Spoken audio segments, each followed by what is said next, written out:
Hey, this is Lycia Naff, and I am Ensign Sonya Gomez from Star Trek The Next Generation, and I'm here with Matthew on Trek Untold.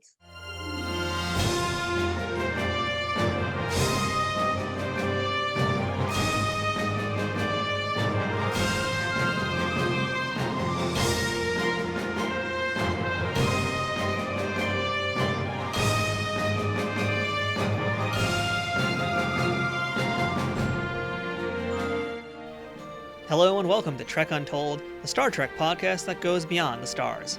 I'm your host, Matthew Kaplowitz.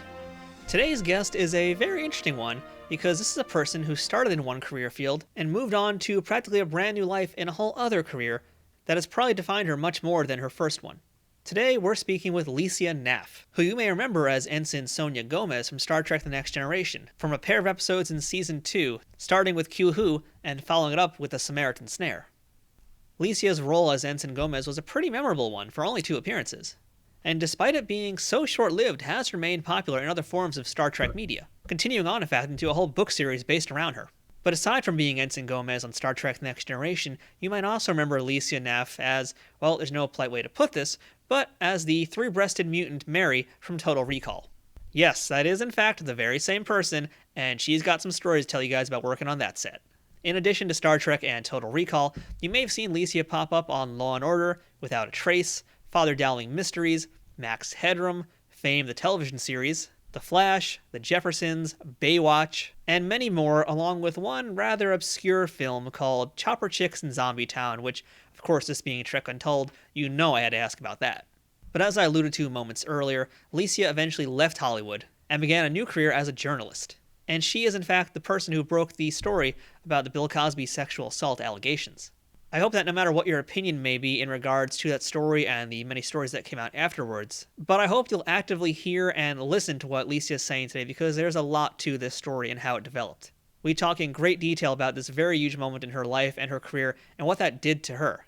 And not so much about whether or not that helped or hindered her career, but more so talk about what the aftermath was for her once that story broke and her name was out there. And her name was out there attached to it. So we have a pretty in-depth discussion about this very life-altering moment in her career. So I want to warn you that the conversation is going to get a little heavy today. It's going to come in about the last third of this episode. So if this is something that you're uncomfortable hearing about, that's the part of the show that I recommend you just kind of fast forward a little bit on to get past it. Lycia is a very open person, so this episode is pretty raw and very much uncensored. And it's also a bit of a departure from the way we normally do things here on Trek Untold. But I think the conversation we had is one of the most important ones we've ever had on this podcast. Lycia has been through some very intense things, and her stories are unlike anyone else's we've ever heard on this show. So stay tuned, this is going to be a hell of a ride. But before we jump into today's interview, I want to ask you if you're following us yet on social media. If you're not, you can check out Trek Untold on Instagram, Twitter, and Facebook, and we update there constantly. It's the best way to find out who this week's guest is going to be in advance, and also potentially ask them any questions when we offer that option. So that's Trek Untold, one word, no spaces, on Twitter, Instagram, and Facebook. If you'd like to help support the show, you can check out teespring.com/stores/TrekUntold to take a look at some of the merchandise we have there, which includes t-shirts, hoodies, mugs, stickers, and all sorts of other things. We'll be releasing new designs constantly, so make sure to keep an eye there if you'd like to support this show and show off to your friends how much you like it. You can also directly support this show by visiting patreon.com/TrekUntold to become a Patreon.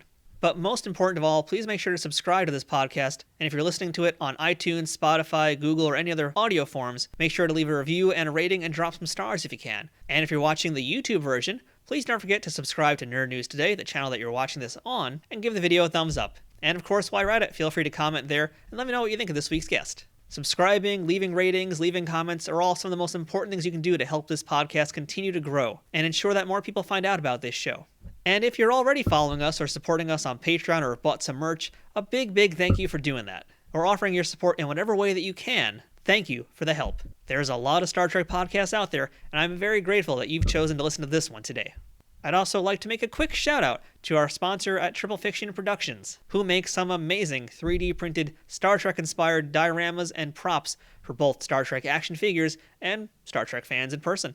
Whether you're a cosplayer or a toy collector, there's plenty of stuff to check out from Triple Fiction Productions, but you're going to hear a little bit more about them later on. Now, without further ado, let's beam up today's guest. Computer, access interview file.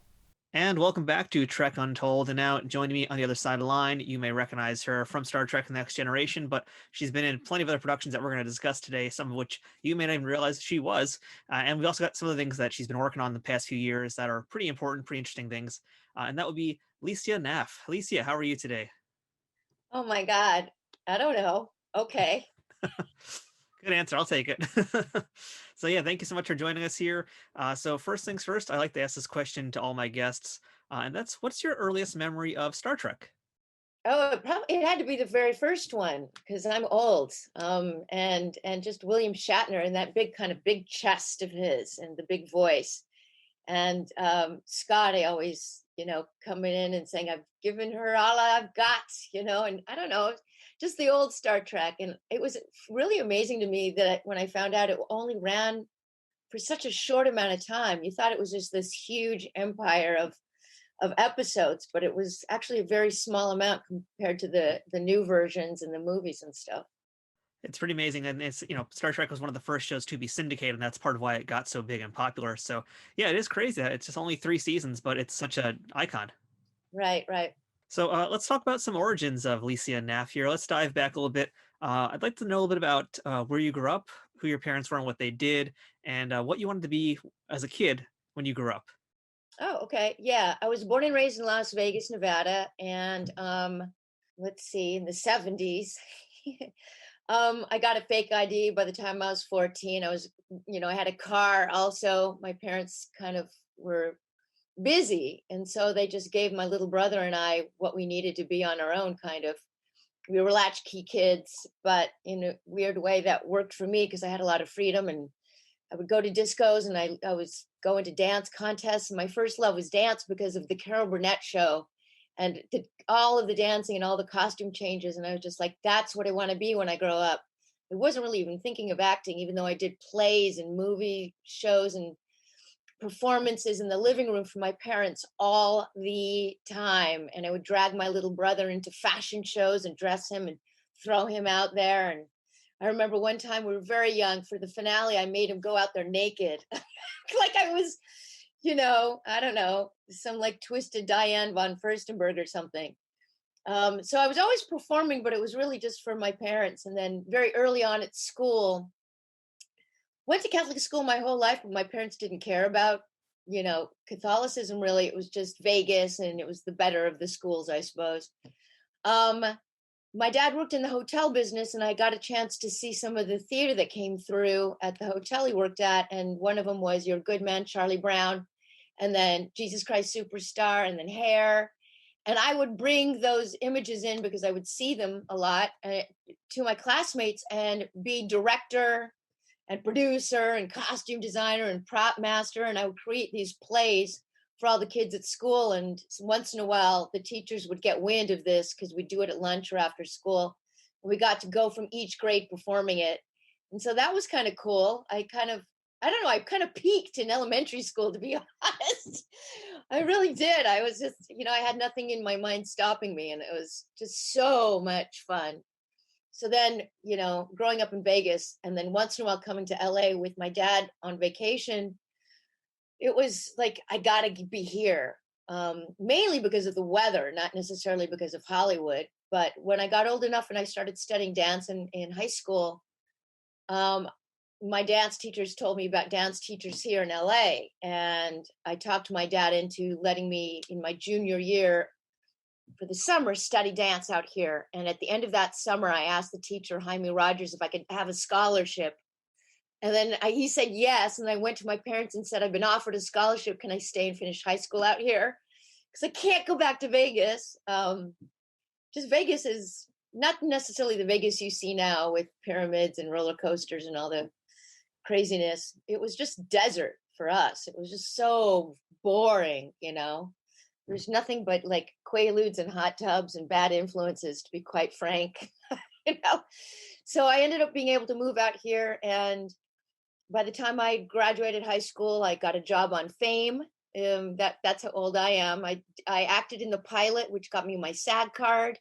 And I was on the series as a dancer. And once in a while, if they had a dancer that they needed to have a acting role for, they'd give it to me. And So I really enjoyed that for a couple years, and then moved out of that to just acting full time because that was so much easier than dancing, to be quite frank. And that was that story. So, did you take any classes in between your time? Once you basically got out there, did you take any classes to improve your acting and your dance? Did you go to school full All the time for that, time. or were you just working full time at that point?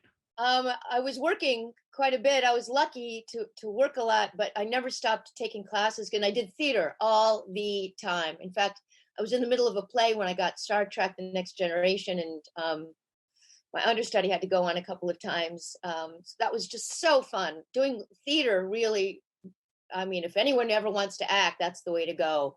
Because when you're doing TV and film, it's very small little segments. It's out of context a lot of times. You're shooting the end at the beginning, and there's no flow.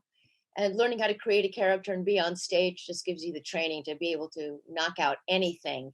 So yeah, I was always in classes. Daryl Hickman for years and years, and um, gosh, all kinds of different method techniques and stuff like that. But basically, you have your bag of tricks, and then you get on set, and it's all that kind of goes out the window. You memorize your lines, and then you get bossed around, and you do what they tell you to do.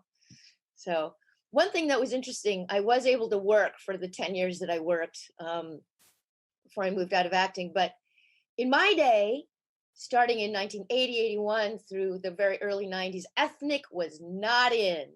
So my entire career was the girlfriend, the friend of the lead, the white lead. I was a hooker, prostitute with a heart of gold, maid, runaway, drug addict constantly.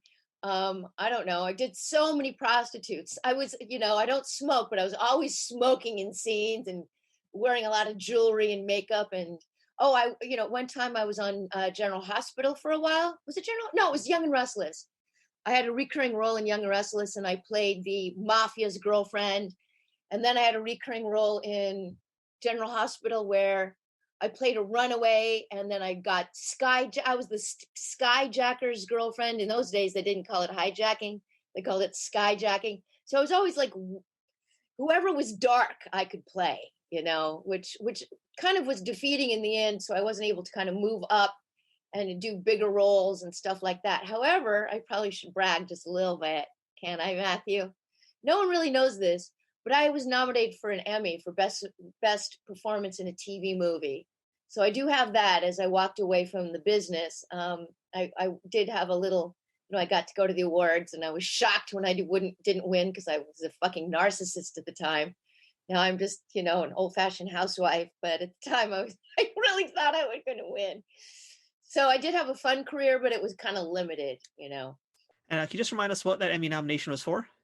It was for best performance in a TV movie, and it was for a TV movie called The Perfect Date. I don't even know if you can even find it anymore. I actually did try to look for that one. I couldn't find it. Oh, really? Yeah, I probably couldn't find it anymore. Yeah, I was beat out by a girl who was handicapped in a wheelchair, and she won. And I was like, she really was a handicapped person in a wheelchair. And I was like, darn, you just can't, you can't beat nuns and handicapped people. They win all the time. So you mentioned Fame. That was your first television gig, right? Yes. And so how was that experience? Because again, you're basically pretty much fresh into the industry at this point, and Fame is a pretty big deal at the time. For folks who don't know, Fame was first a movie, then it became the TV series, and that show was a pretty big deal. So what was it like just to jump right into that? It was kind of difficult for me personally. I learned a lot. It was at the MGM studios. So, driving to the set and parking your car and walking, to these gigantic sound stages, that experience just made one tingle. It's like, oh my gosh, I'm part of, this history, Hollywood, old Hollywood. And it was just amazing. It really was amazing. We got to wear Bob Mackie outfits all the time, and it was a little difficult. Debbie Allen was a taskmaster. She brought in her dance company from West Side Story from New York to fill in. I was the only one who was hired out here from LA, and the rest of them came out from New York. And they were tough ass dancers, and they all knew each other. And I was pretty much the black sheep. And So I was very intimidated. I felt very small at the time. I had zero self-esteem. What was nice is that the actors, though, the lead actors, especially when I would get guest star roles, were so humble and nice, and they were normal and really, really nice people. But the dancers were, all up in this thing. And Debbie Allen was very, she was a real cunt, to be honest. What the fuck? I'm not in the business anymore. And she was a horrible, horrible person. She really, really took advantage of her power, and she was a narcissist and very, very controlling and shaming. She was really big into shaming people. And so it was a rough time. I left, I quit. What happened was Flashdance was looking for the Jennifer Beals, but before Jennifer Beals even came onto the scene, the producers and the director, Adrian Lyne, were shadowing me, and they asked if they could watch me in dance rehearsals over at MGM, and Debbie Allen hated that for some reason because the star was off of her for 2 seconds. And they, watched me rehearse and shoot, and then took me to parties, and I was like, oh my God, I couldn't believe it. It was really quite quite an adventure. They took how I would cut my shirts, and undress and take off my bra underneath the sweatshirts, and all of the behavior of a dancer. They were studying me. And when it came to the final screen test, Debbie Allen wouldn't let me go. She wanted, and we were just being extras on the set that day. When dancers weren't rehearsing or shooting, we had to fill in the classroom. And she wouldn't let me go. And it was like, this is my big break. It was devastating. So I went anyway. And it was all the way out in Paramount, I think it was. And I met Jerry Bruckheimer in the elevator, and I'm like, oh my God. I could barely breathe. And I, to be honest, I choked at the audition. They had me eat crackers because it was a meal scene and we're eating lobster, but they had me eat dried crackers and my mouth was dry, and I'm trying to talk to the lead actor. I forgot his name. He was very famous. And I just had a mouthful of crackers. I didn't feel very good about my performance, and obviously I didn't get it. But when I saw the movie, it was like, so much of what they saw me do and hanging around me constantly, like for a month, was in that film. All of my behaviors and my mannerisms and the way a dancer my age acted. And she even looked a lot like me, like the hair and the clothes and all that stuff. So anyway, that day I came to the set after I auditioned, and I walked into her trailer, and I was going to quit. And she said, oh, good, I need to talk to you. And I go, great, I need to talk to you too. And I'll never forget it. It was like this standoff which she said, you're fired. And I said, well, I was in tears and shaking because she's very intimidating. She says, well, I'm firing you. And I was like, that's fine. And she marched me like a little kid onto the set where the dancers were rehearsing. And she said, do you want to tell the dance company what's going on? And I was like, I've quit. What am I even doing here? I was so intimidated. So she said, Lycia's going to be taking a break from us, and maybe if she's learned her lesson, she can come back in 2 weeks. And I was like in my head, I'm never coming back. Never. She was so horrible to me. And I left just like dazed and confused by being so power tripped. But that was a really good beginning on how Hollywood is. There are those who start moving up the scale, and they take it to heart, and they think they lose a sense of humanity, I suppose. I don't know if Debbie Allen ever did have any humanity. From what I hear, she's exactly the same, and she could call me. I want this to go everywhere. She was really, really a terrible, terrible influence, terrible person. But it made me stronger. I left. I didn't have a job, but boom, I just started to work constantly. I got my equity card. I started to do leads in equity theater. I got soaps, and then I just, started to do one TV show after another. I got Clan of the Cave Bear, which was really fun. I got to go up to Vancouver and the Northwest Tundra Territory. That was a 6-month gig.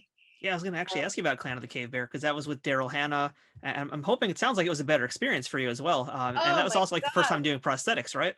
Yeah, yeah. And then I became known for doing prosthetics, because if you can tolerate doing, we had a 2-month rehearsal. This kind of thing doesn't happen anymore. There was a 2-month paid rehearsal and a 4-month shoot. It was insane. And we had brow ridges and fake teeth, and we had to put these nose extenders in, and they made us not shave. And I'm half Lebanese and half Brazilian, so I became very hairy very quickly. It was the best. That was one of the best experiences of my life. It was so much fun. It was a 90-degree turn. It was great. I feel like this is another film that you did that no one ever asks you about, but I know it's come up a few times. That's Chopper Chicks in Zombie Town. Oh, right. And yes, I did watch it for my research. I sat through the entire film. You poor thing. I mean, it was a B film, and I don't mind B films. Nowadays they call them independent films, but it wasn't funny enough, scary enough, zombie enough. It was a bad film. I mean, it was 90 minutes. That's my review of it. It's 90 Really? minutes. Oh, thank God. I mean, they call it a cult classic, but it wasn't. But you know what it did? It taught me how to ride motorcycles, and I ride motorcycles to this day. I've never, ever stopped riding motorcycles. I've got a custom fat boy, and, I'm all of 5'2", and whenever it's warm out, I'm now a fair weather biker. If it drops before 70, you're not going to see me out there. But, for decades now, I've been riding motorcycles. Some of the fun things I know about that film is it got Billy Bob Thornton his SAG card. It was his first acting job. He'd already sold and won an Oscar for Sling Blade. But apparently he needed his SAG card, so he played a husband of one of the biker chicks, and he was a wife beater. And, I never got to meet him because I wasn't in those scenes, but I found that kind of hysterical. We shot it out in Ridgecrest, California, and we all learned to ride motorcycles. And that was another awesome experience, even though the movie was kind of silly. It was about, a female biker gang who drives into this, desert town that's being taken over by zombies. And we decide to kill the zombies. And my weapon was I think it was a staple gun. I forgot. I mean, everyone had a weapon, and I had, it's just some stupid weapon. Like I killed them with staple guns or something. I barely remember actually shooting the movie. I just remember motorcycle riding, because that became my life.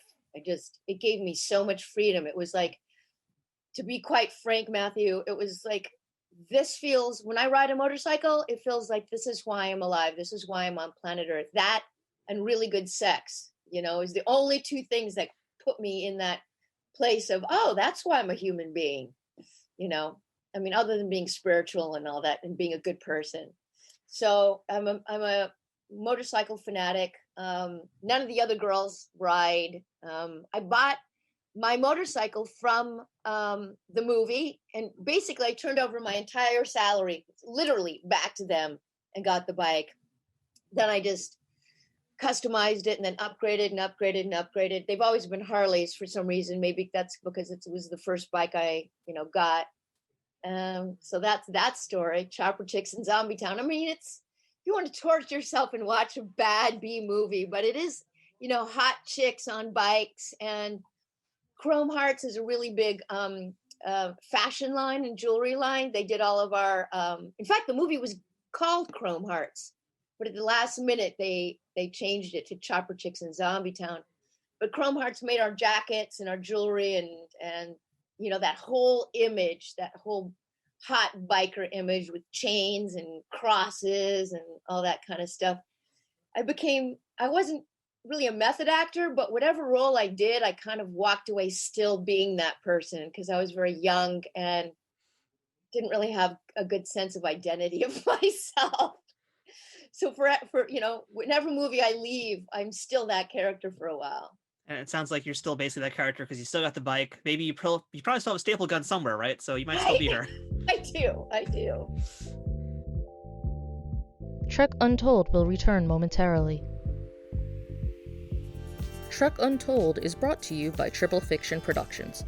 If you're a Star Trek cosplayer looking for props, or toy collector looking to spice up your shelves, Triple Fiction Productions has you covered.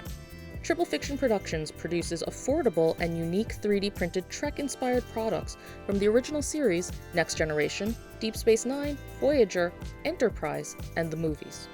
You can expect the same amount of care and attention to detail in any of the items in their catalog, whether it's a prop replica for use in a fan film, or part of a cosplay, or accessories and playsets for figures from Playmates, Migos, or Diamond Select.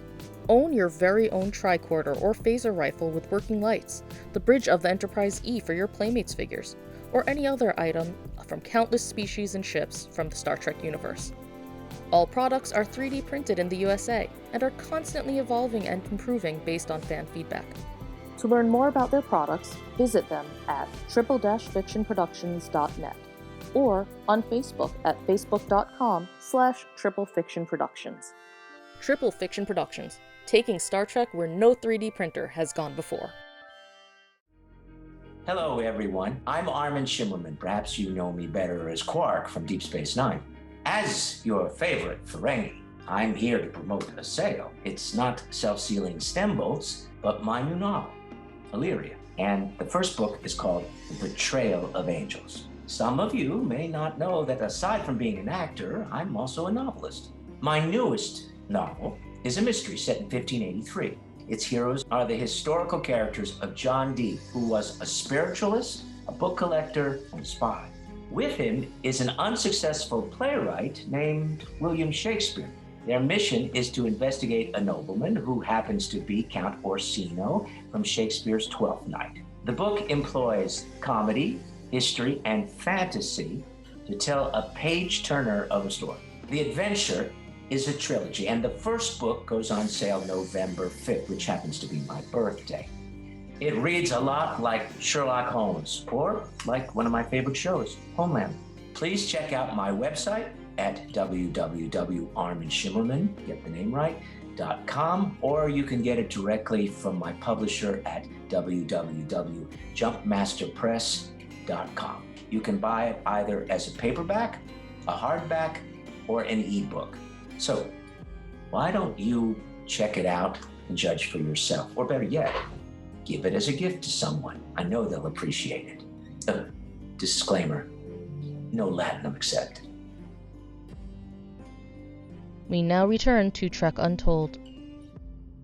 All right, so Lycia, let's jump into Star Trek: The Next Generation, because you came aboard to play Ensign Sonya Gomez. Your first appearance was in Q Who. So let's just kick things off first by how did you get the role of Ensign Gomez? Oh my gosh. Okay. Well, I was doing a play. I had a lead in a play at the time over at the Zephyr Theater, and we were already we were already in the run. When I'm doing a play, when anyone is doing a play, I would imagine, if there's any actors out there, your chops, your acting chops, your fluids are really going, and you don't have a lot of stage fright. It's just you're in the zone of what the craft of acting is. So I went over. It was a Paramount again. Yeah, it was a Paramount, and there's it was a long casting call. There was tons of girls in the waiting room.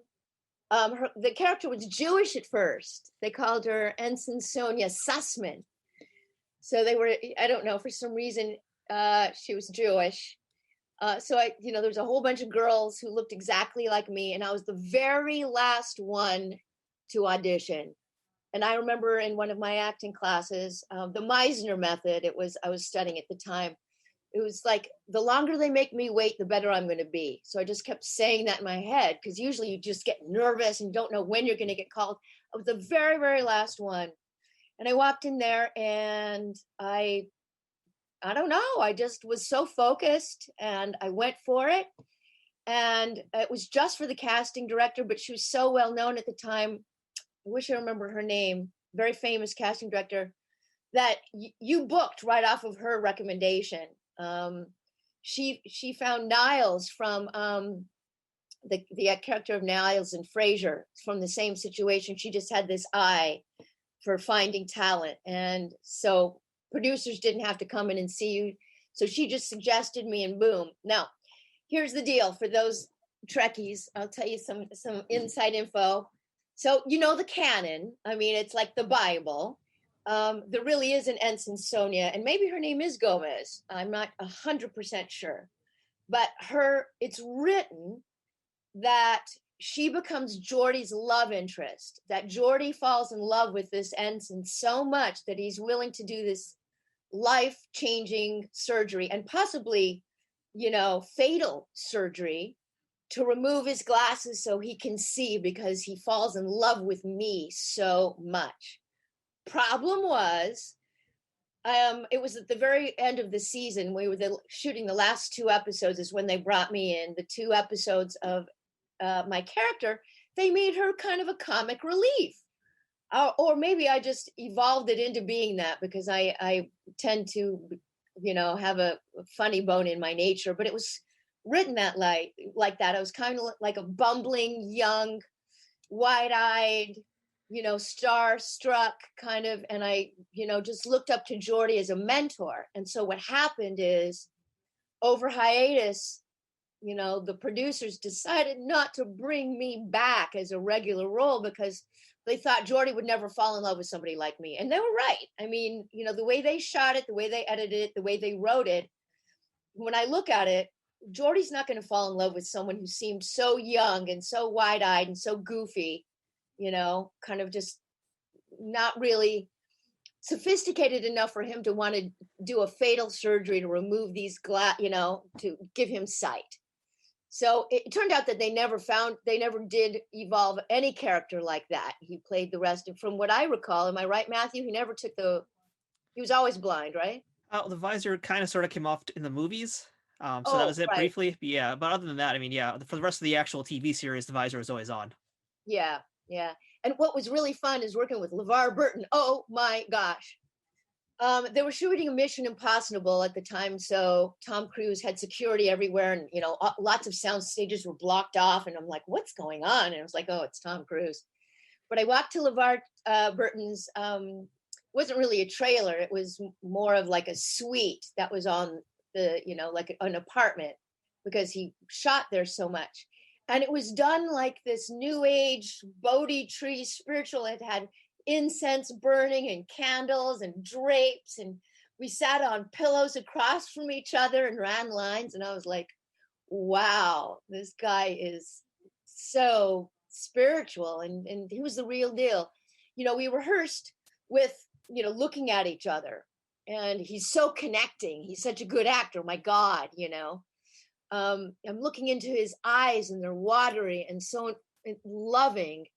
And then I forgot when we started to shoot that he put that on, and all of that connection that actors love to have was gone. I worked with it anyway, but it was kind of, oh yeah, he's going to be like that. And the other thing is the guy who is covered in gold, Data. Okay, the android Data. Yeah, Brent Spiner. Yeah. First of all of those actors, by the way, are so sweet. I mean, so sweet. They, said, what's your name? And they got to know me. And there was no like star tripping. Nobody had a star trip thing going on. I mean, except maybe Captain Picard, but that was because that was his character, but Offset, he was really, really nice. I'll tell you another Star Trek secret. Well, you guys might, already know this. So, how all the men look like they're built, like they've, none of them have physiques whatsoever. They're all got scrawny shoulders or pot bellies, or they're thin or they're fat. That's built into their costume. So it looks like, when I met Patrick Stewart, he just looks like a thin British guy, and then he's got the outfit on. It looks like, he works out every day, and all of the characters are like that. In real life, they, just are normal physical human beings, but the outfits. And the other thing is they're hyper crazy about your hair and your outfit. Each actor has 2 people studying them and walking around with them at all times. One is to make sure there's not one wrinkle. They're pulling things down and tucking things in and making things look smooth. It has to look perfect. And here's something that happened. Between episode 1 and 2, they did reshoots on episode 2. but they had wrapped the season, and I called the producer's room and said, look, I'm thinking of cutting my hair, and they were fine. But 2 weeks later, they needed me to come back for a reshoot. I had cut my hair, and they went ballistic for some reason. People, people are under a lot of stress. So there's a lot of high strung emotions, and they were extremely upset that I cut my hair. So very quickly, Michael Westmore, who's a very, very famous makeup artist, and he did Clown of the Cave Baron. He comes from that Westmore family. He got hair extensions, and they made sure that I matched. But prior to that, one day we were shooting before episode 2. It was just about to start episode 2. They put me in one of those golf carts, and I'm driven to the producers and writers room, and I'm like, shh. They didn't tell me why. I didn't know what was going on. I could tell that it wasn't good. And I was really scared. Just like, am I going to get fired? I mean, what's going on? This was, again, I was just star-eyed. I was thinking, this could be my big break, blah, blah, blah, blah, blah. So I go into this, room, and it's one of those big conference tables. And honestly, there's maybe 16 to 20 people in there. And they had some big TV sets and monitors, and they ran some of the footage from the first episode, and they would freeze frame on it. And they would go, you see that? You see that? You see that? And you know what they were pointing at? Flyaways in my hair. And I had a shag haircut. At the time, I didn't have Star Trek hair. And what they came to show me, I don't know why they were showing me. I don't know why I was involved. But they brought in the talent and not the, hairdressing team. But maybe the hairdressing team was in there. I don't remember. I was just so afraid and scared. But basically, it had nothing to do with my acting. It had all to do. And my hair looks pretty much the same as it did then. Just lots and lots of layers. But I don't think Lycia Naff has ever had a bad hair day in anything I've seen her in. Oh, you're sweet. But my God, so they had to make it helmet hairish, and someone was following me all the time, moving my hair and straightening my hair. And, it was very, very rigid, making sure the thing is here and that's here. Oh, another thing is, the very first day, the very first scene, the very first moments, I'm just in engineering. And what it is, it's fake, really. You have to pretend to push buttons and they light up and stuff, but it's just really a wall of nothing. So I'm moving around and touching stuff, and they stop everything, and there's a conversation. Star Trek was intense on the set, even though the actors were nice, but it was a lot of drama. And they come to me and they usher me away to the wardrobe area. And I knew it wasn't me, that I didn't do something wrong. I mean, you're always thinking you're screwing up. I was an A cup at the time. So they made me a B cup. And then they took me out there. And then they made me a C cup. And they took me out there to look on camera. And then they made me a D cup. My boobs, you can't really see it. My boobs were like out here. You couldn't really see in the outfit because it smashed it down. But they made me this gigantic D cup, just so it would read that I had boobs in the outfit. So I found that pretty fascinating. There was more direction and time by far given to hair, makeup, and wardrobe than any direction for acting, or no one ever given me acting direction at all. It was just, thank you, that was great, cut, next. It was pretty hysterical. I can tell you that you're not the only person to have talked about having boob issues on Star Trek, actually, so you're not alone in that, yeah. Oh, good. That's good to know. But on that same token, I'm actually curious, we've talked to a lot of actors, actresses who are on the Trek shows in the Starfleet uniforms, and they've had differing opinions on how it felt to actually wear the uniform.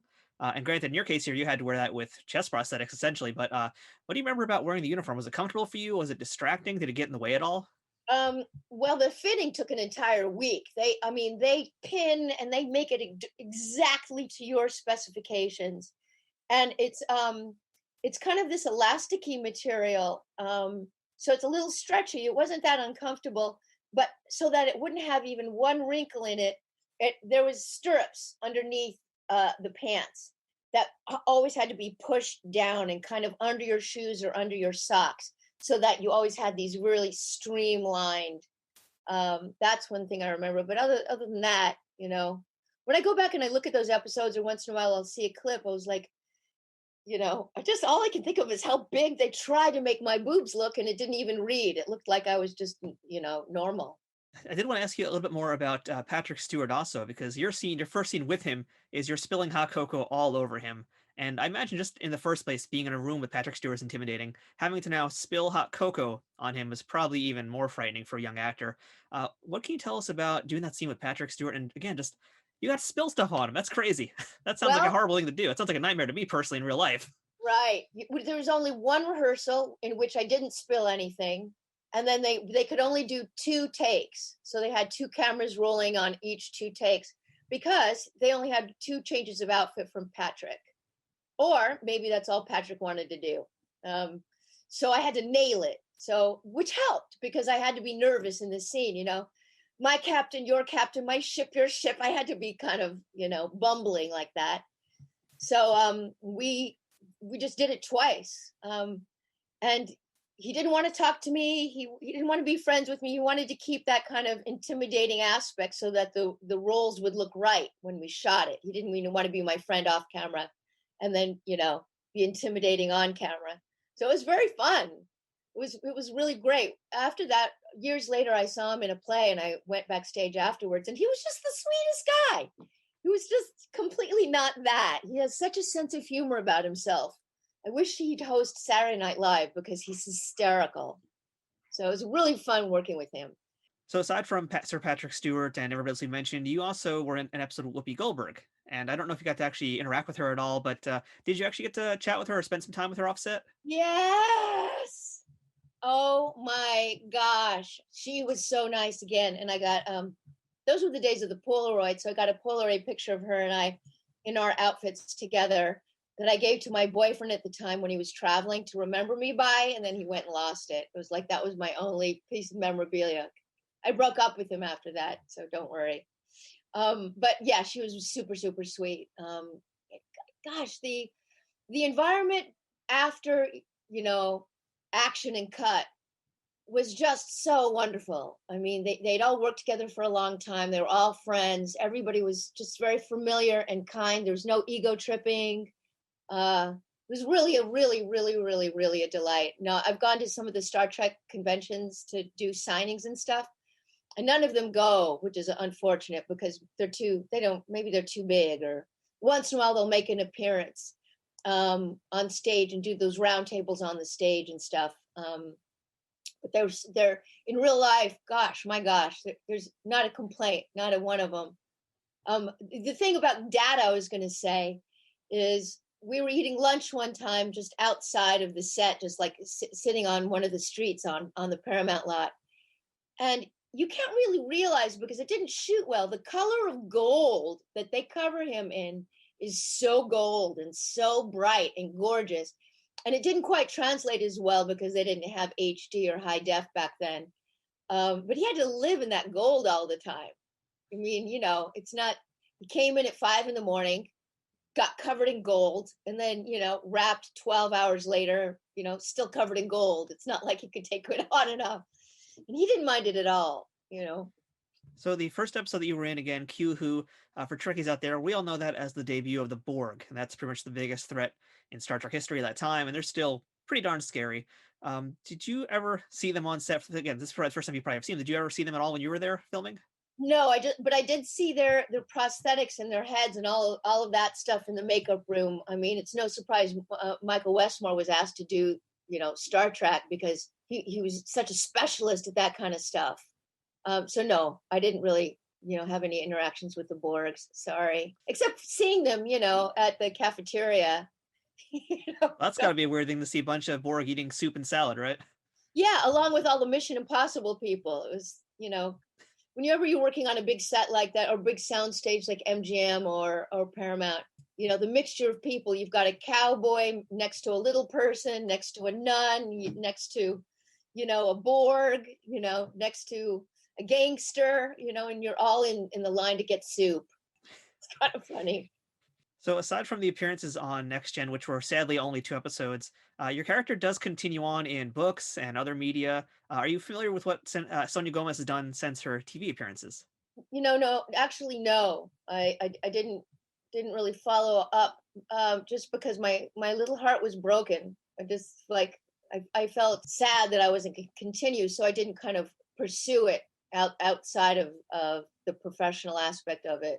What happens to her? Well, she does a heck of a lot more stuff. I haven't read all the books myself, but I know that she does rise up in the ranks. There's basically a whole book series more or less devoted to her and her team. Uh, Oh, so, so she actually did pretty well for herself. So it's unfortunate again that Sonya Gomez didn't keep up in the Next Gen show. And I'm kind of curious. We know what was supposed to happen in theory, but what would you have liked to have happened to Sonya Gomez?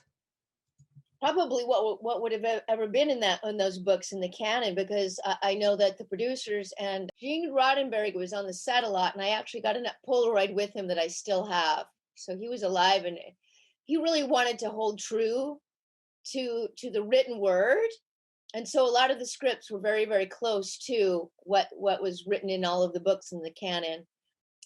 Personally, what I would have liked to do is come back that following season, which would have started up in August or September of that following year, and you know learned my craft as an ensign, and maybe excel like they had written about it. And gosh, to become a love interest of Geordi, to have those kinds of scenes, to be able to have worked with Geordi more would have just been a dream come true. I mean, honestly, I would do it for free. But say la vie. Yeah, working with LeVar Burton, I know must be really great. I do feel like, as far as Ensign Gomez goes, she probably dodged a bullet because Geordi LaForge was kind of a creep with the ladies. It seemed like later on, so he was a little bit, yeah, not too great with the ladies. Oh, I didn't know that. In the series? Yeah, he has another love interest later on that's actually a hologram in the beginning. It's Dr. Leah Brahms, and at first we meet her, she's a hologram, and then the actual doctor, a few episodes later, comes and they actually meet in person. It's awkward. Geordi's not the best with the ladies. Love it. That's hysterical.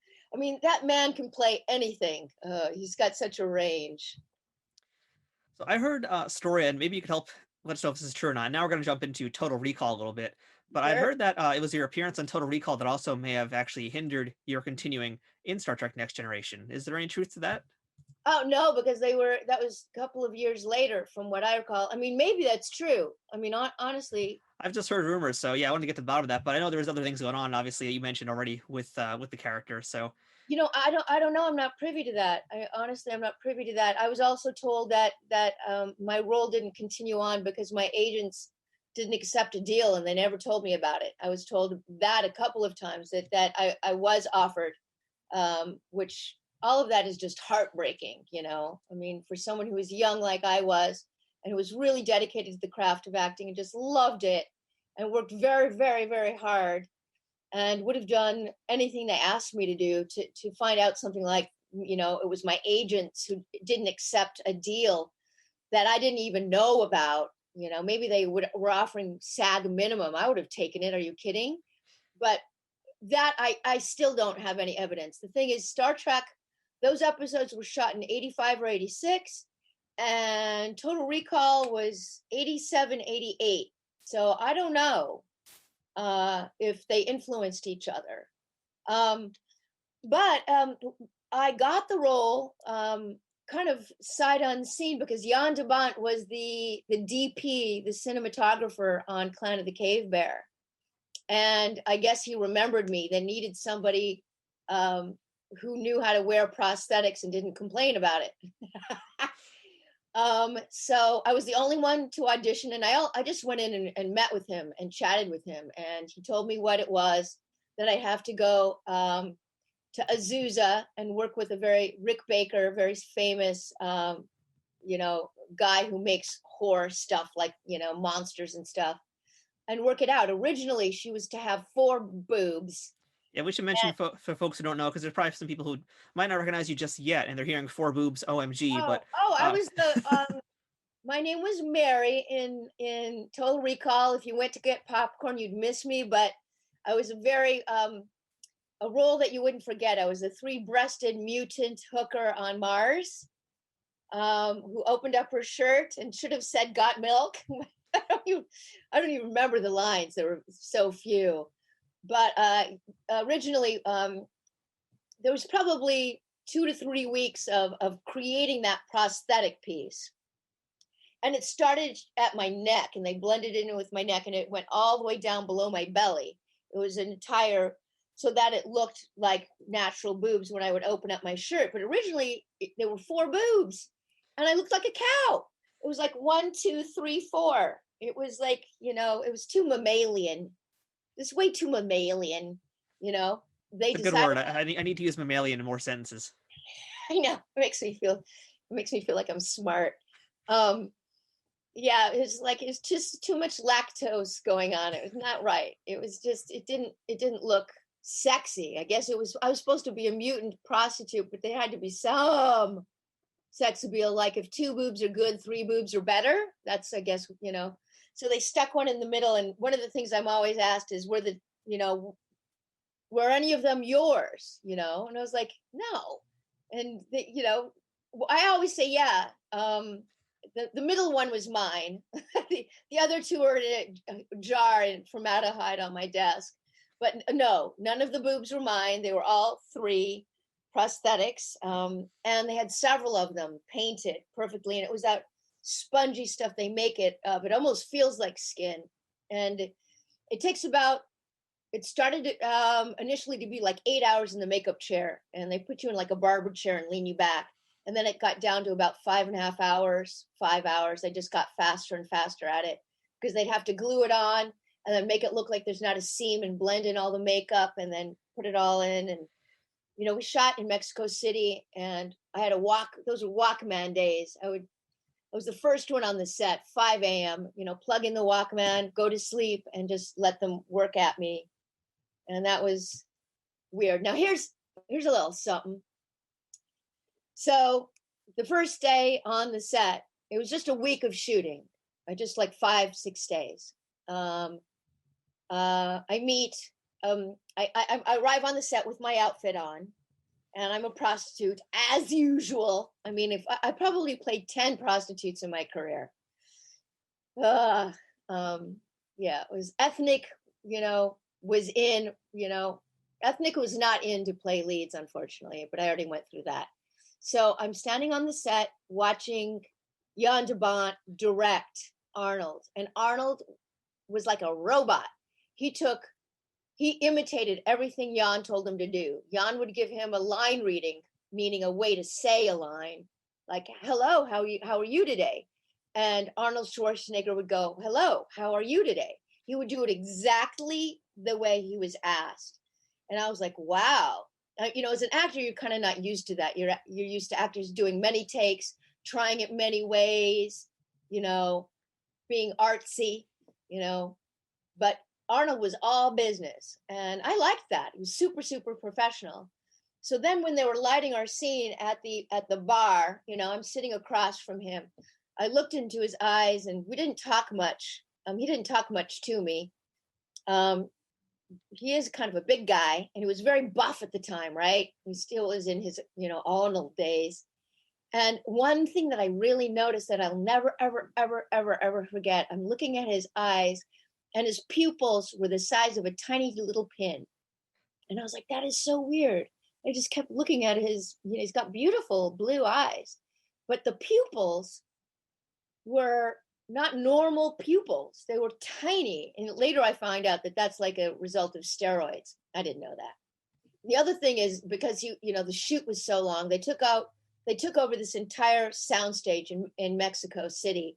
And there were 3 units running the whole time: the A unit, B unit, and C unit.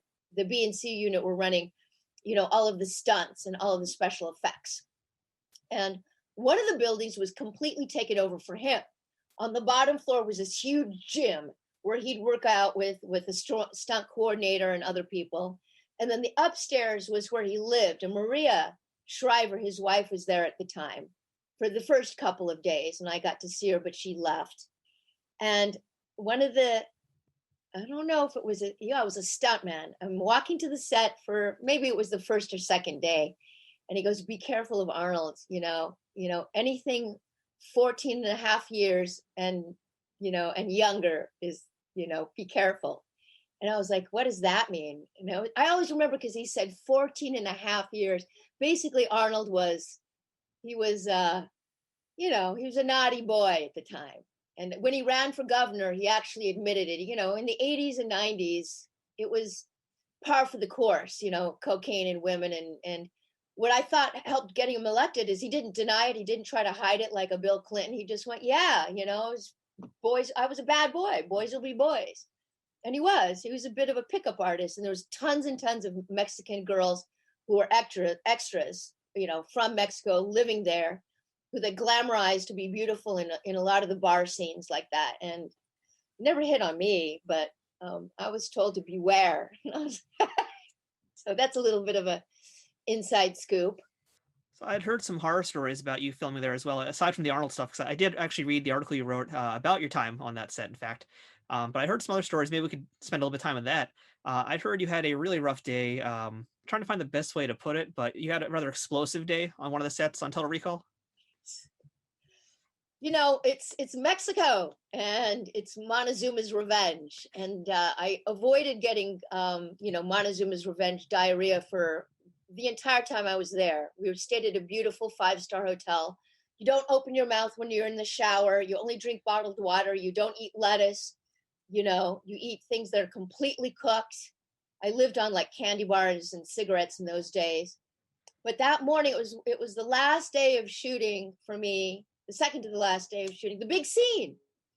And I'd ordered oatmeal with milk, and I'd, gotten in the makeup chair and got makeup on. And then that was around 5 a.m., around 11 a.m., I go to my trailer and I eat some of my oatmeal, and too late. Whatever happened, how that oatmeal was made, or maybe it just went sour, bang. So I definitely had the runs. So these were all of my close-ups. It's the scene where Arnold and I are right there together, and I had to have the trots. So the minute they said cut, I would run off and explode, and then I'd come back and think, oh gosh, it's over. And then more, and I'm like, I don't even eat that much. How come so much is coming out of me? It was terrible. It was something you don't wish, but I'm a professional actor. All right, so here's another story from Total Recall. Now, Jan de Bont didn't show me a script. I never saw a script until the day I got onto the set. And there weren't that many lines, so it wasn't that big of a deal. But what I kind of didn't register was that I was going to open my blouse and be naked and expose myself. Now, granted, it's a prosthetic. And granted, the blouse was kind of see-through anyway. But when I got to the set to do it, I felt, because I'm nuts, I was 25. I felt like I was exposing myself. And I got completely clammed up. I got so shy. And I ran up to Jan and I said, I can't do this. Is there any way, I can just, modify that and just a little peek? And he said, no. He said, I promise you a role in my next film if you do this. He said that. I got so into my character because of all the time wearing those prosthetic. I kind of, you started to own those boobs. I started to feel like they were part of my body.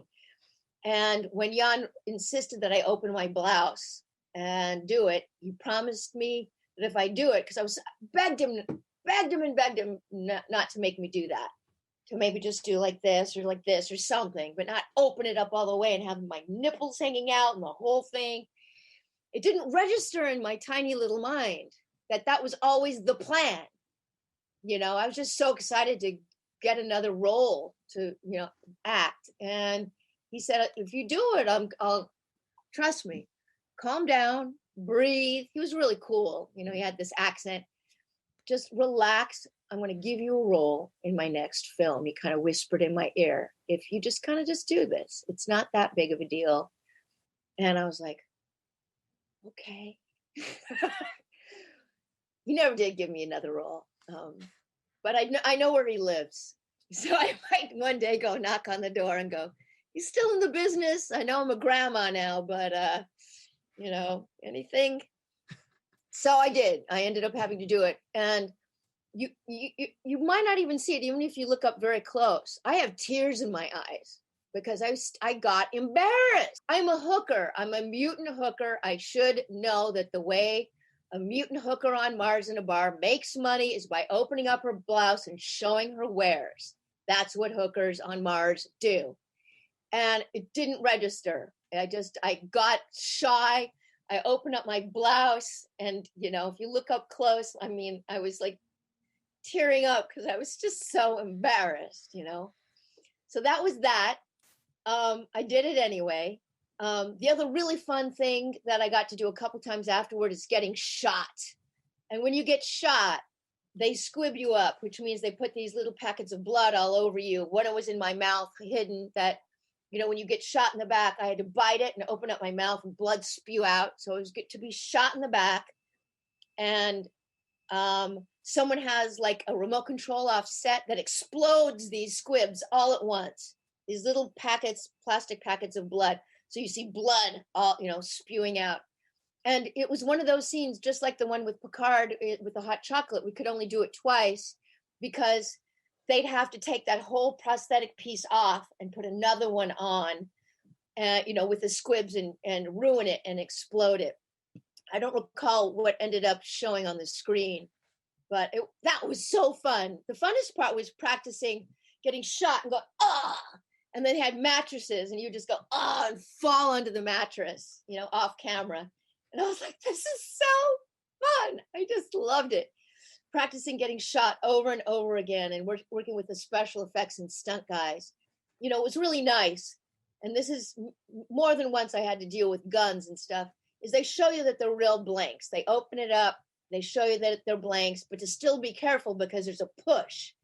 You can actually get hurt if a gun is too close to you, that impact on the blank, it's like a BB.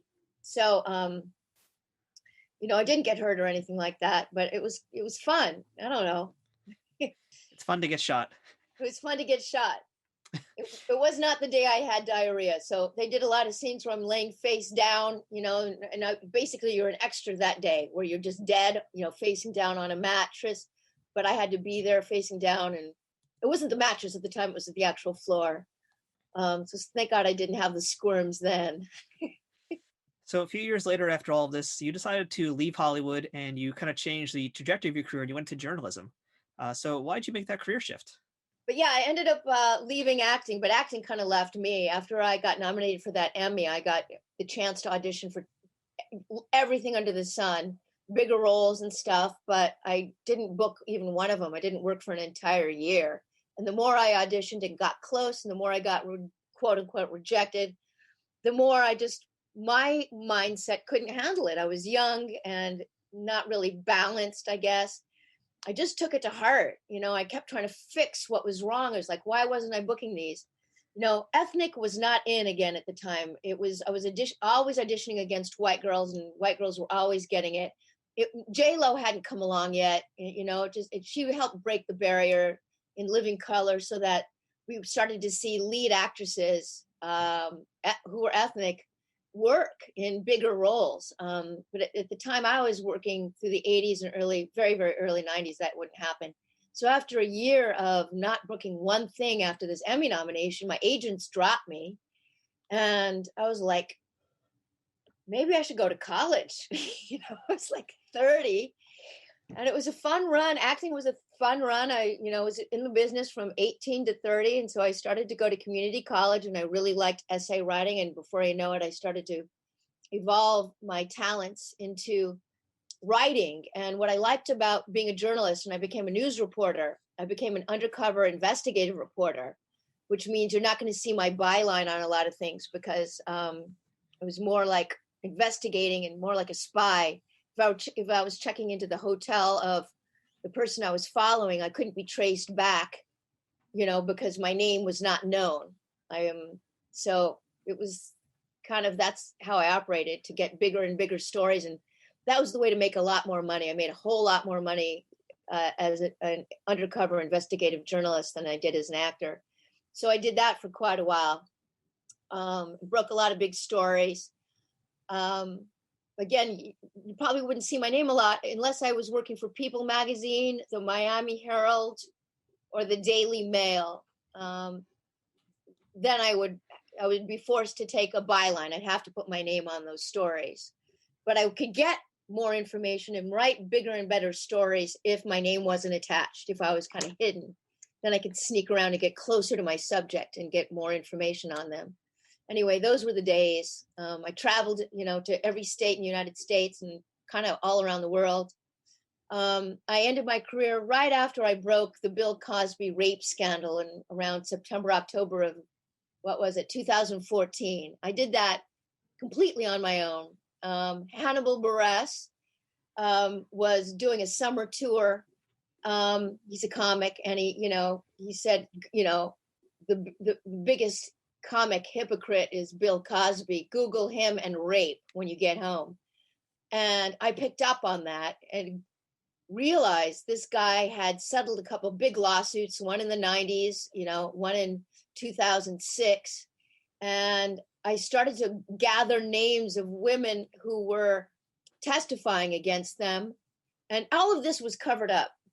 It just wasn't in the mainstream. And I started to interview Barbara Bowman and some of the other women on record, on camera, on print, who lived through the horror with me. I just wrote about the horrible examples of what they went through with these molestations and being drugged and raped over and over and over again. There were so many women that I knew it wasn't a conspiracy against Bill Cosby. Many of them were grandmothers and, all kinds of races and ethnicities and all around the country. So it wasn't like they all gathered up in Dallas and go, let's get Bill. It wasn't a plot against him. It was a real deal. He started in the 70s and, ended it in 2013, pretty much. So, he's in jail now. I don't, have anything personal against him, but I broke that Bill Cosby scandal and a couple of other big ones.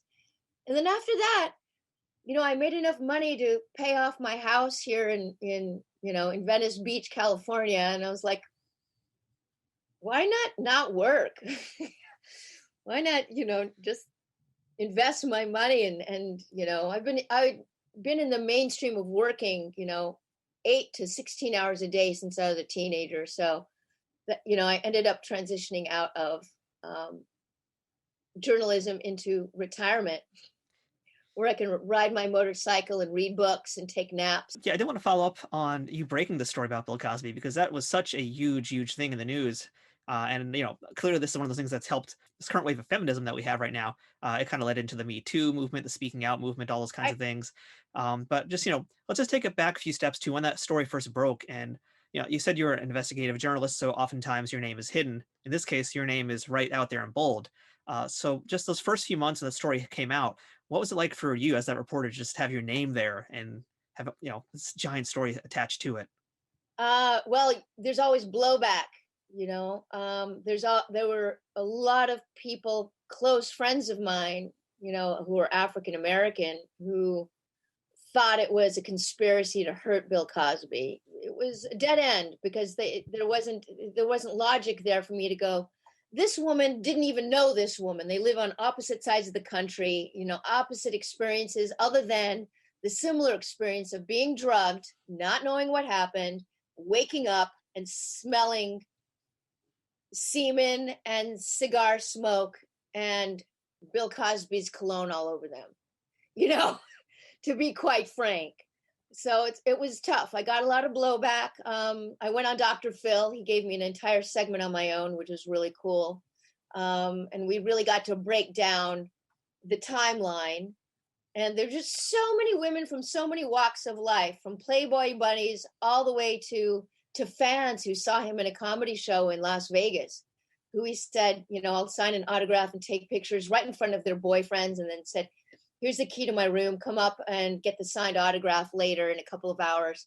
And they'd come up and he wouldn't be there. They'd open the door to his suite, and there would be wine and food, and there'd be a call, a ring in the hotel, and they'd pick up, and it would be Bill, and said, I'm delayed. I'm saying hi to some fans. Go ahead and have a glass of wine and have a bite, and I'll be right there.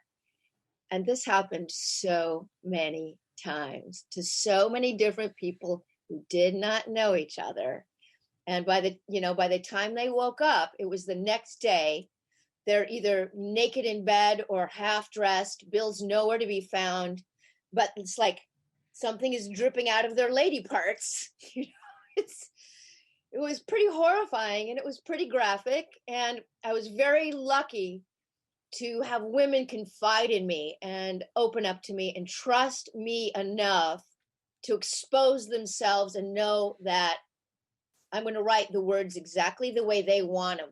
I'm not going to spin it. I'm going to do it with as much respect and dignity as I can give to such a horrific experience. But by you coming forward, this really helps. And it did blow up into the whole Me Too movement. And more folks got exposed, Harvey Weinstein and Epstein. And that was the beginning of it. It was a tough road for me personally too. I happen to have been a survivor of some of those experiences, so I think that's why I had a special skill set to go in and make a cold call to people, to a woman, and say, "Hey, this is who I am. It happened to me. I know it happened to you. Would you be willing to talk about it? And I'll write it with you. We'll edit the story with you. We'll do it exactly the way you want it, with your words, because the experience, it's time." And so I was lucky enough to do a dozen of those kinds of stories. And it elevated me for a quick second, but that really wasn't the goal. I did a lot of TV stuff around the world, segments on news stories and stuff talking about it. That's about that. That's about all I have to say on that.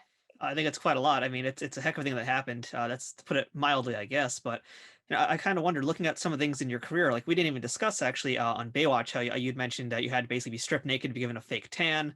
I'm just curious, looking at like a lot of the experiences you had in Hollywood, having to be a prostitute all the time, having to show off 3 boobs in Total Recall, just all these kind of very demeaning roles. How much do you think that played into your decision to kind of go towards this aspect of the investigative journalism and to start talking about that? Funny God, that's an amazing question, Matthew. Oh, thank you. Wow.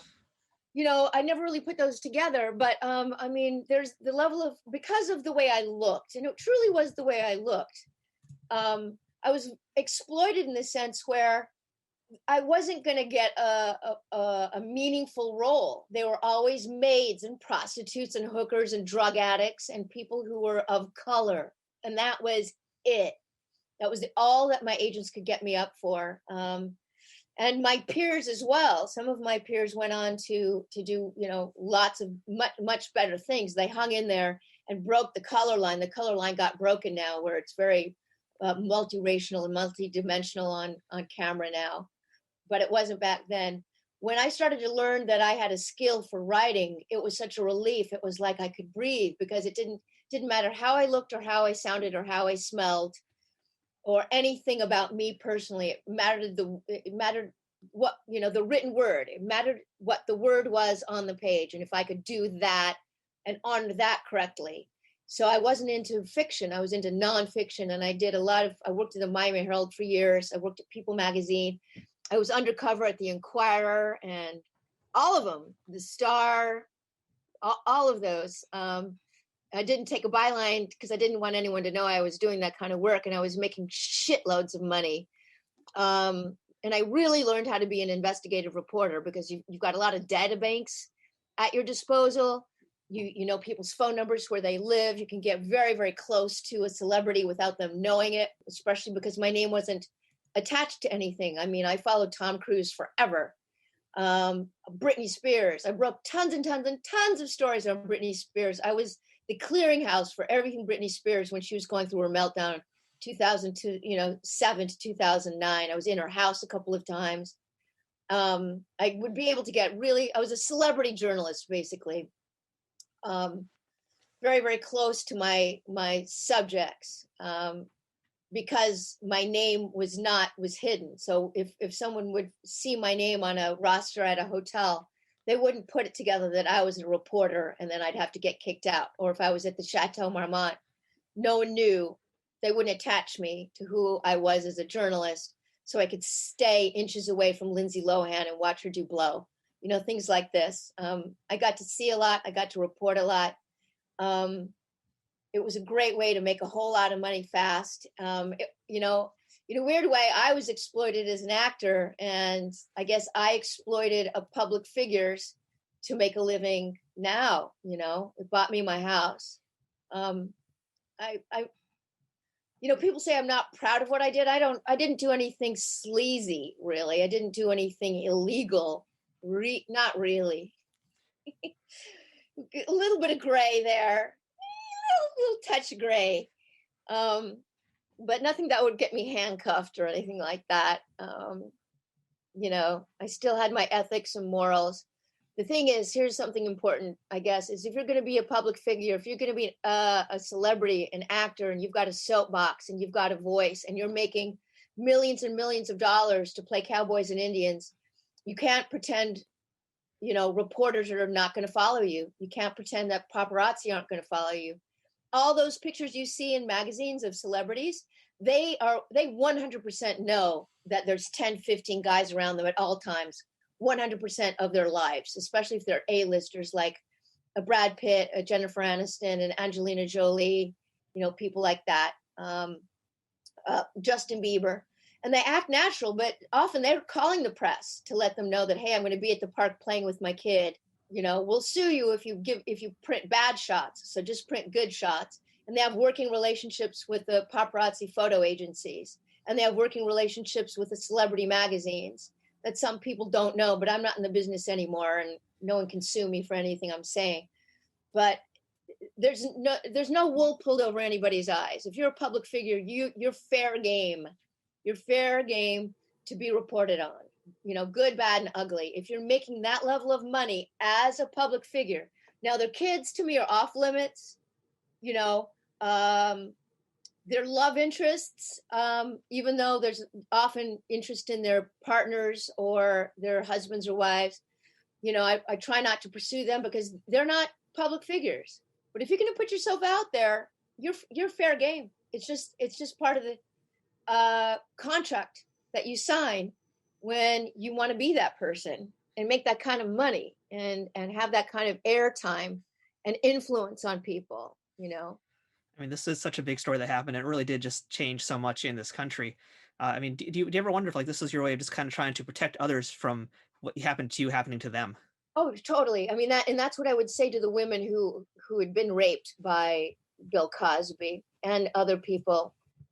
There were a couple of others, that this kind of will help stop that karmic train as it was, so that it may not happen again. It might end this habitual, and lo and behold, look what's happening. Now, some guys have been falsely accused, and I feel really bad about that because it gives the Me Too movement a bad name.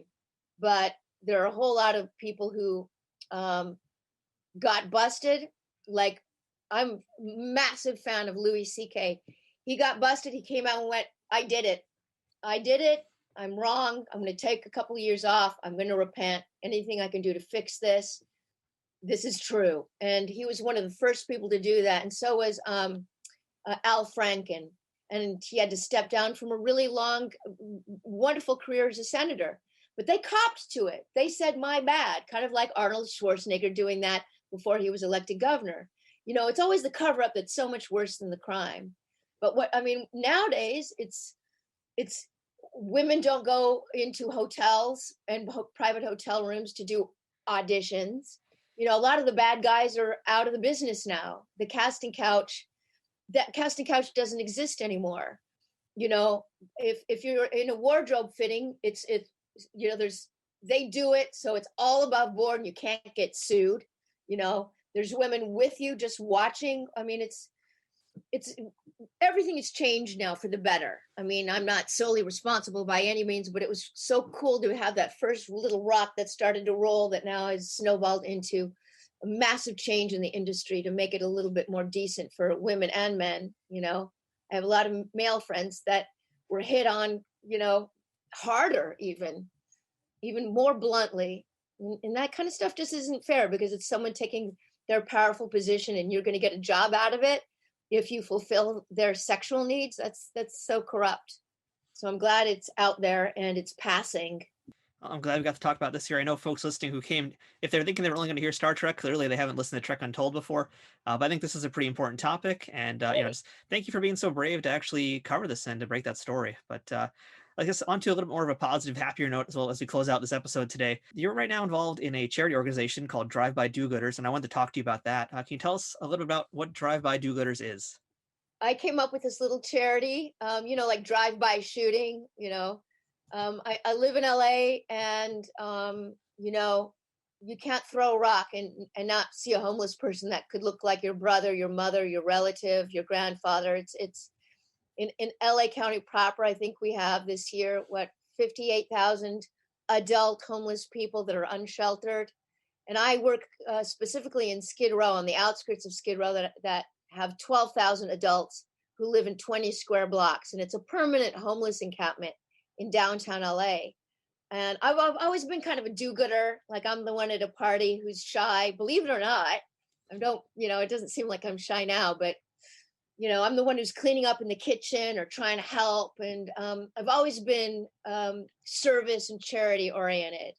So Drive-By Do-Gooders just kind of evolved organically and naturally, where it would be just me, and I would be driving to an audition or driving to work or just driving anywhere, and I'd have a bottle of water or an extra protein bar in my passenger seat.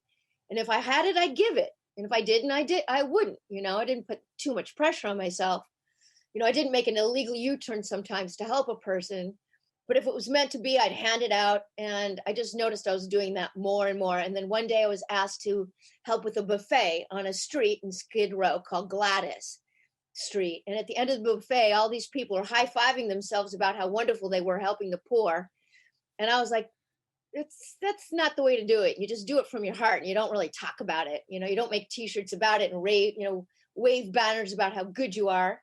It's just something you should do, like recycling or taxes. There are people who are less fortunate than we are, and everybody deserves water, and everybody deserves a little bit of protein to help them think straight.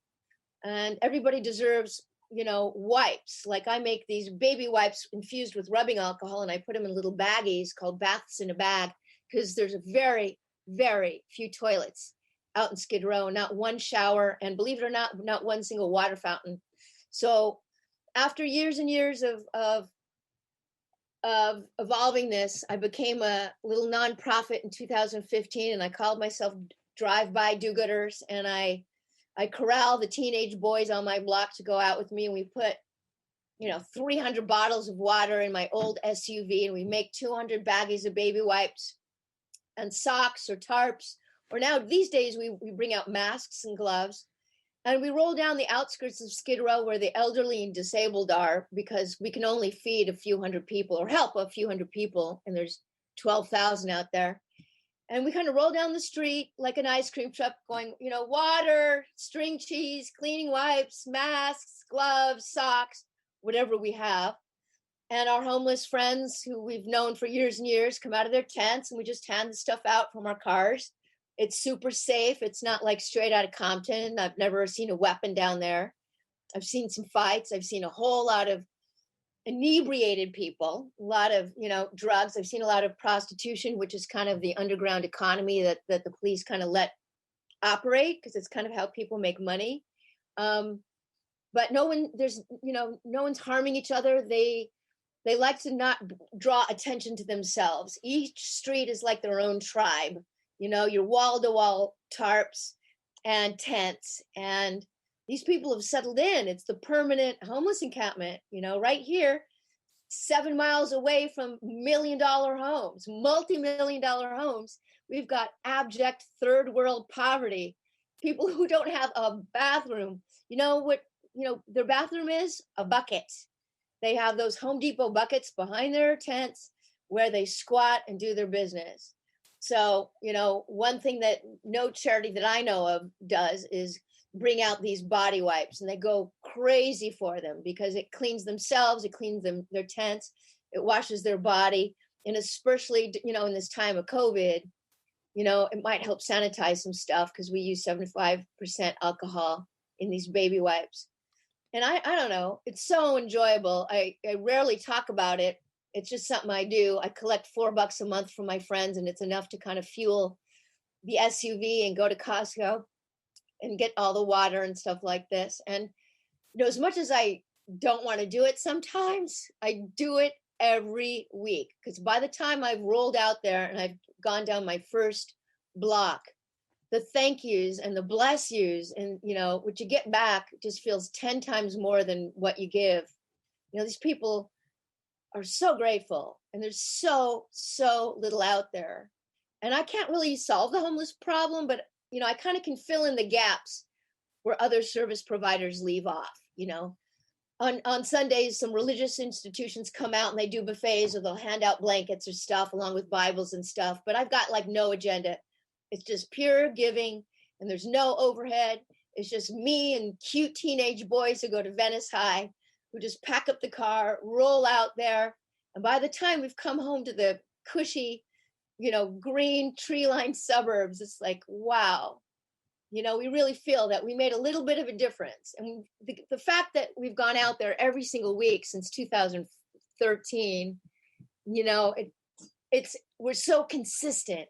We're a consistent presence out there, and we really get to know these folks, and each person has a different story. So if you really can't stereotype homelessness. It's not, oh, they're all drug addicts, or they're all just want to live off the public dime. I mean, it's so complicated. My little brother, who's given me permission to talk about him, was homeless due to a meth addiction, and he lived on Venice Beach, and he was mugged and rolled over and beaten up, and he became very sick, and he was out there for a long time.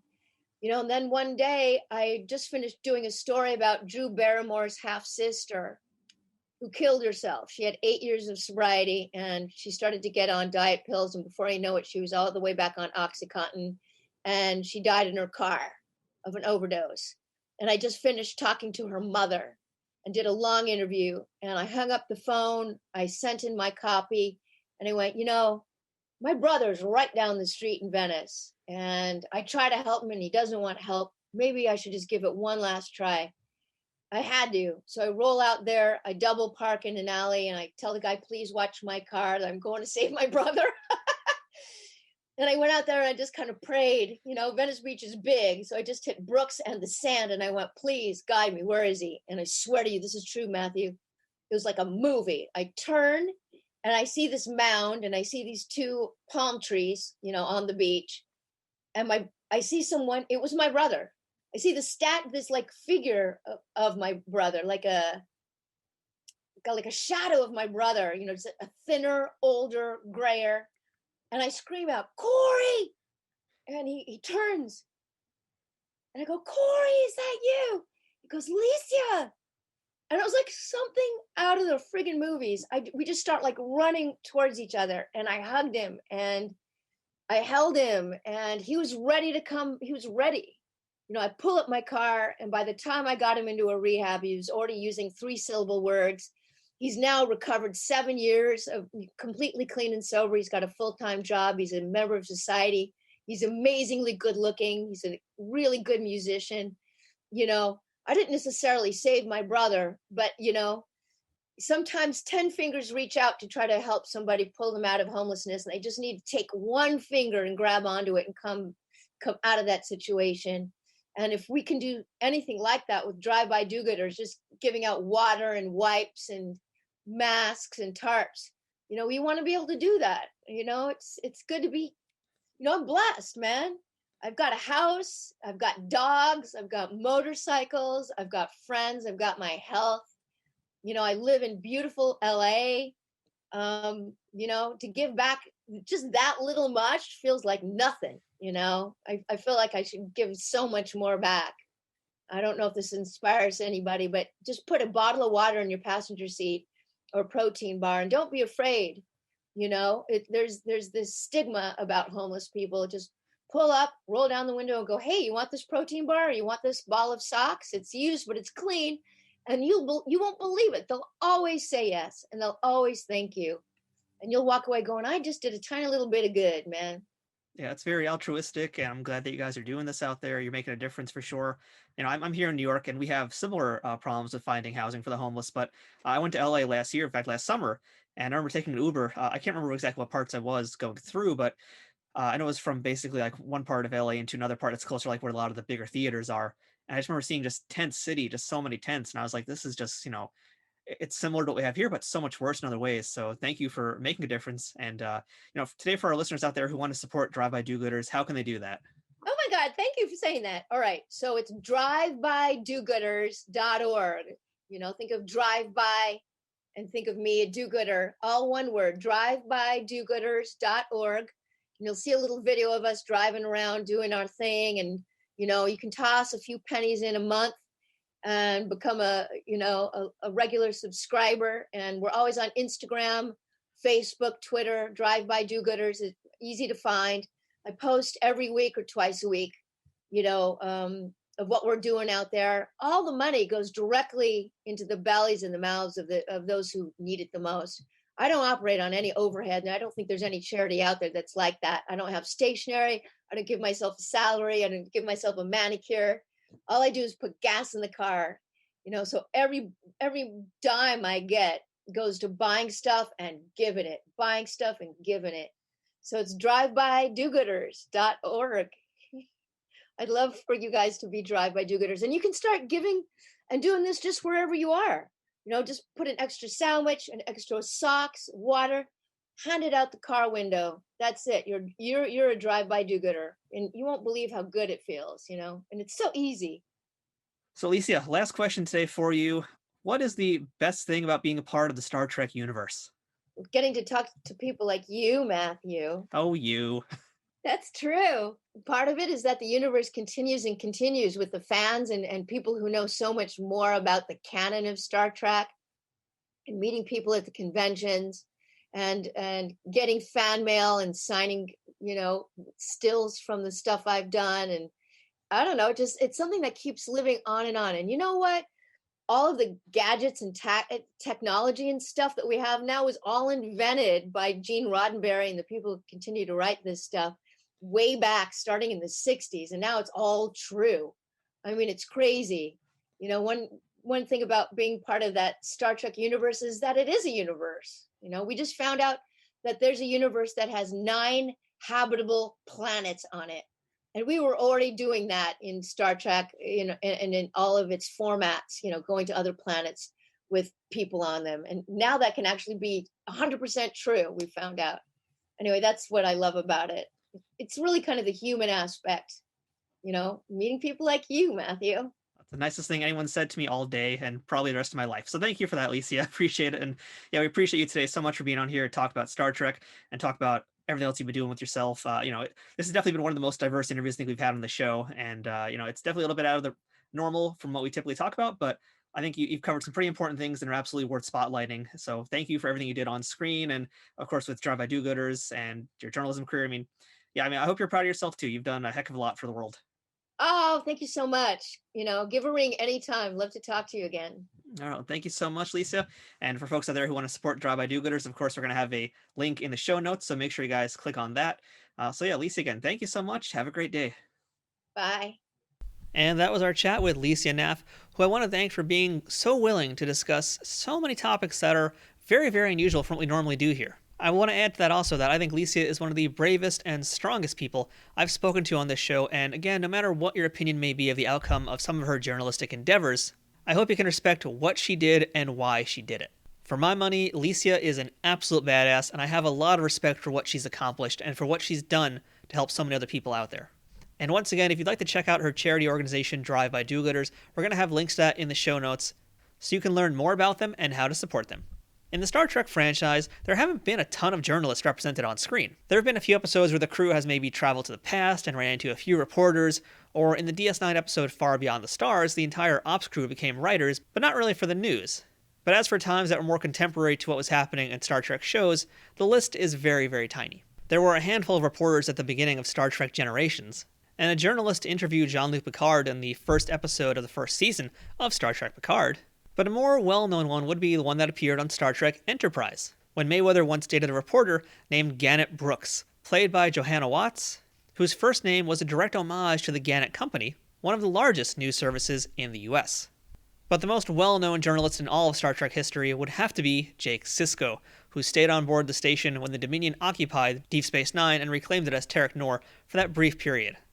And of course, we all know that following that, Jake would go on to have quite a prolific writing career, as seen in The Visitor, but that's a story for another day.